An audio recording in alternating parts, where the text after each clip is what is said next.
जय जगन्नाथ। समाज में अनेक समय देखि आम बहुत लोक अंगुली निर्देश करी कहू जे से धनी। वास्तव पाखे केते पैसा अच्छी, बैंक बैलेंस अच्छी, घर द्वार अच्छी, गाड़ी घोड़ा अच्छी, जो आम ताको धनी आख्या दू। से धनी लोक कौन करे, समाज को ता दृष्टि तौली थाए। पुणी जेहेतु से धनी अन्य मानक साहाय्य करिबा कि सेवा करिबा एभली मनोभाव बहुत कम रखे, न रखे भी बहुत समय। कारण से भली धनी लोक जे सेवा करिबो बा समाजर मंगल करिबो एमती बहुत कम देखा जाए। बहुत लोक अछंती प्रभु दयारु तांको पाखरे बहुत प्राचुर्य अच्छी, किंतु से माने समाज पई सेटिकी उपकारी हेई न थांती। किंतु आमे तांको कंसीडर करू से माने धनी आ से माने धनिक श्रेणीर लोक, समाज रे तांकर परिस्थिति भल अच्छी, से माने समाजर भी गणमान्य व्यक्ति भितर भी गणा जाती।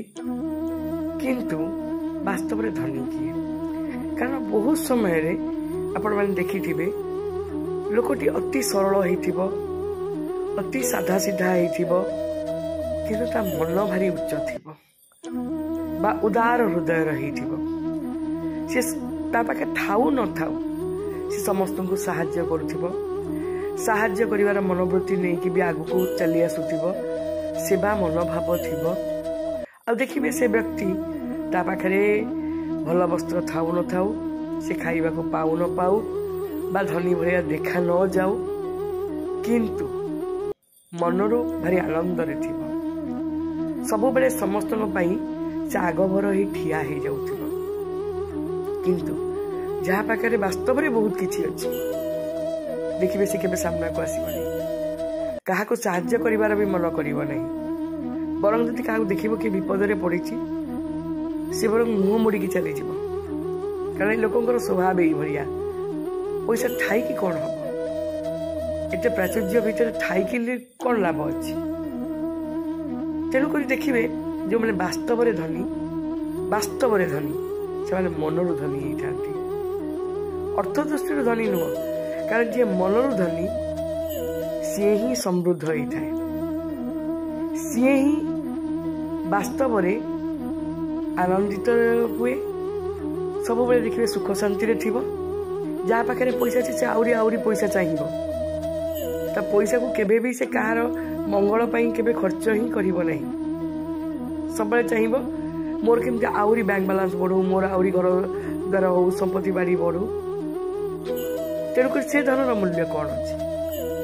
तेणुक जो धनी विवेचना करेंगे, मन को देखी करेंगे, कहार मन सेते बड़ सी ही से धनी हो पार। केवल पैसा, स्टेटस किंबा आपणकर बाह्य आडंबर क्या धनी बोली केबे परिचित कराए नहीं। तेणुक आमे जो समाज रे लोक को देखी धनी बोली जो कहूचु, आमर सेटा भूल धारणा। कारण आमे प्रकृत रे लोक चिन्ही पारुना। ये बेसी बाह्य आडंबर देखाए, लोकों को बहुत शोभ करे, तार बेसी प्राचुर्य अच्छी बोली आमे ताकू ही धनी गणी थाऊ।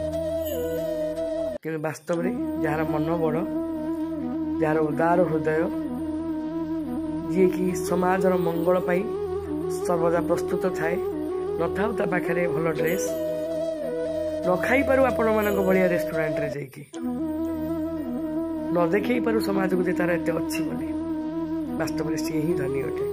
जय जगन्नाथ।